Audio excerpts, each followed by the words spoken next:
What's up guys, and welcome back to the Pokemon Sun and Moon video, and guess what? We're talking about Ultra Beasts again. Who would have guessed?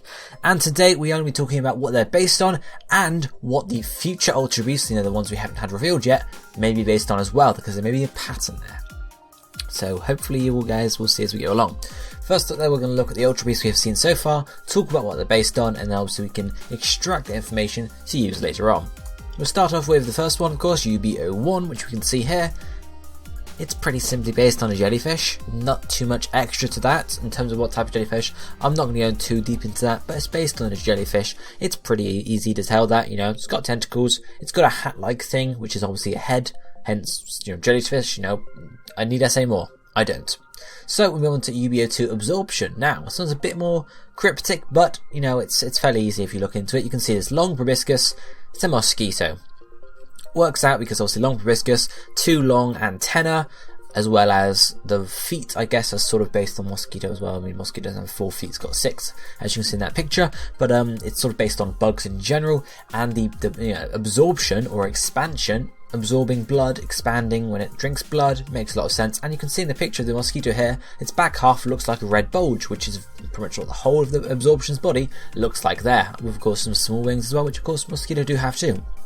So UB01 jellyfish, UB02 mosquito, or UB02 absorption mosquito. UB02 beauty is a bit more of a cryptic one, however, because there are a few ideas rolling around. The first idea I saw throughout there was it's based on a cockroach, which I guess was because of the 2 long antennae, the thin legs, and then because of it's flowing, I'm guessing I'm going to call it hair. Flowing hair down, obviously the back of its head, whatever you want to call that, looks apparently similar to the cockroach's wings. I don't buy that because, of course, cockroach is brown, usually, and that just completely does not match the colour scheme of UB02 Beauty.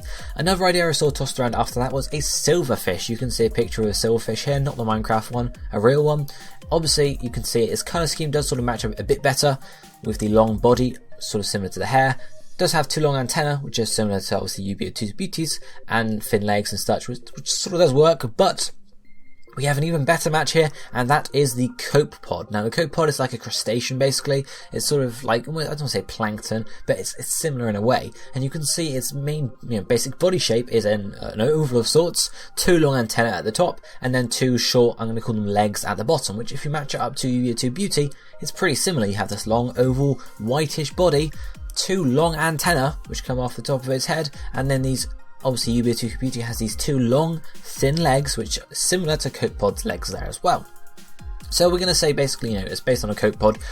You could really class any of them, or even all 3 as its basis, because it doesn't sort of matter too much for where we're going with this, but basically it's based on an insect or a bug, or something very similar. So how does this apply to finding out where the rest of the Ultra Beasts come in? What are they going to be based on? Well, I present to you this. This is basically, I'm going to call it the evolution tree. It shows how animals on planet Earth evolved over time.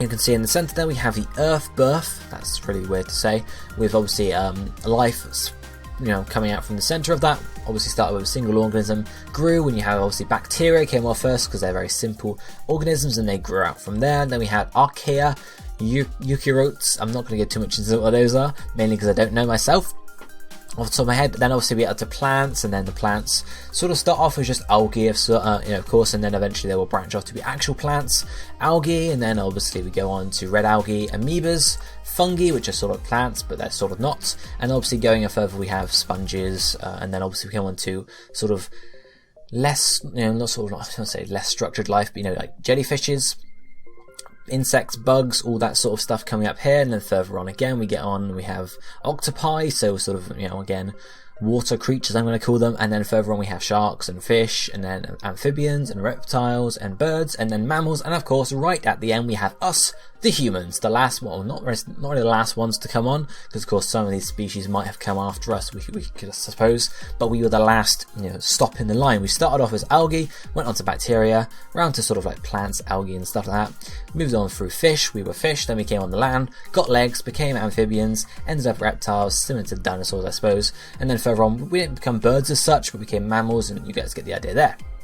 How does this apply to Ultra Beasts? Well, if we take the 3 known sort of basis we have so far of these 3 Ultra Beasts, we have UB01, which is based on a jellyfish, We have UBO2, which is based on Mosquito, and UBO2 again, obviously Beauty, being based on, you know, an insect of some sort. We're going to say a Copepod.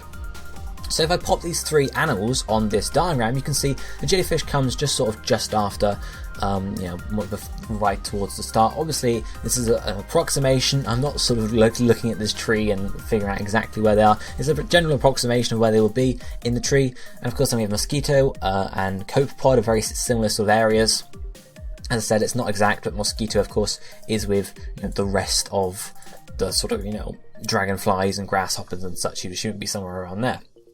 So you might notice that UBO1's animal, which is jellyfish, it's on the left side, and then UBO2's animals are just on the right hand side of that. So you can see that they are basic life forms, I suppose you could say. Especially UBO1 being jellyfish, it's very simple, and we know it only has a survival instinct in terms of its backstory.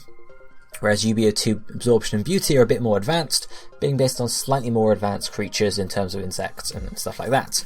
So what if, as the numbers of of Ultra Beasts increase, we go further down the evolution line?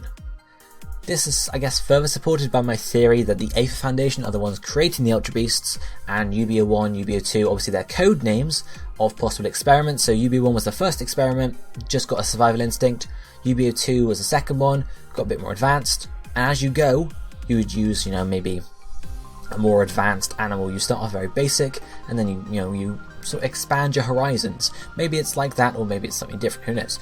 But one possible basis of sort of at least the designs of these Ultra Beasts could be linking in, you know, sort of as a throwback, I suppose you could say, to the evolution tree, the tree of life, expanding along. So just imagine in the future, I mean, obviously I suppose we'll know when we get some more Ultra Beasts whether it will continue along this trend, but you could see Ultra Beast UBO3 could be a shark or a fish of some sort. You can move on further, you might have UBO3 too, obviously if they keep doing some version exclusive stuff, or UBO4 being an amphibian, so a frog-like creature. You have to excuse the art here. Obviously it doesn't link right into Ultra Beasts because of course Ultra Beasts are a completely different beast. This is just all fake mon art here. But you can have like a frog amphibian sort of thing. Moving on further, you can have like a reptile, so lizard, dinosaur like Ultra Beast. Obviously, you know, I don't want to say they're a tenuous link so far with UBO1 and UBO2, but they're sort of not obvious, whereas like you see some Pokemon, it's really obvious what animal they're based off of. Going further along, you could have a bird, so UBO5 maybe, could be a bird. And then of course you could have a mammal, UBO6 or 7. And then what if the last Ultra Beast is a human Ultra Beast, or at least a very humanoid Ultra Beast? The Aether Foundation might be, you know, getting better in their experiments, starting off with some squids, some jellyfish, and then moving on to sort of fish, experimenting with, obviously mixing them with Pokemon. So you could say maybe UBO1 is a mix of a tentacle with human tentacle DNA with whatever you want, you know, sort of thing there. Moving further along, become more advanced, and then eventually they do properly try to combine a human with a Pokemon in some way, and we get a human Ultra Beast. I say a human Ultra Beast, obviously it wouldn't be classed as a human Ultra Beast. It would be an Ultra Beast that looked very human-like, so maybe even exactly like a human, just with a couple of extra additions to its body. Of course, some Pokemon we have are very human-like themselves. Lucario would be one, you know, obviously its arms, legs, head, pretty much exactly the same as a human, but this could be a good link in here. But what do you guys think? How do you think the trend of basis for the Ultra Beast is going to continue along down the line? Do you think I'm on a right track here, that they sort of going to do a callback to the Tree of Life, and sort of, you know, as the Ultra Beasts expand and, you know, I guess become more advanced in the future, or, you know, more intelligent, I suppose you could say? We're going to go along the Tree of Life with some, you know, some fish and some amphibians and maybe a bird Ultra Beast as we expand, possibly towards the final goal of the Foundation, if of course they are the ones making the Ultra Beasts, to a human Ultra Beast, or, you know, a pure human Pokemon hybrid, linking back to my video yesterday. What do you think about this? Do you think it's going to be that sort of thing, or do you have another theory for Ultra Beasts? Of course, we've seen some, you know, Ultra Beasts coming out of portals, so it would make sense for them to also be an otherworldly creature. So let me know what you think about that down below. But if you also enjoyed the video, be sure to hit the like button down below too. I'll be seeing you next time. Thank you for watching. Goodbye, my friends.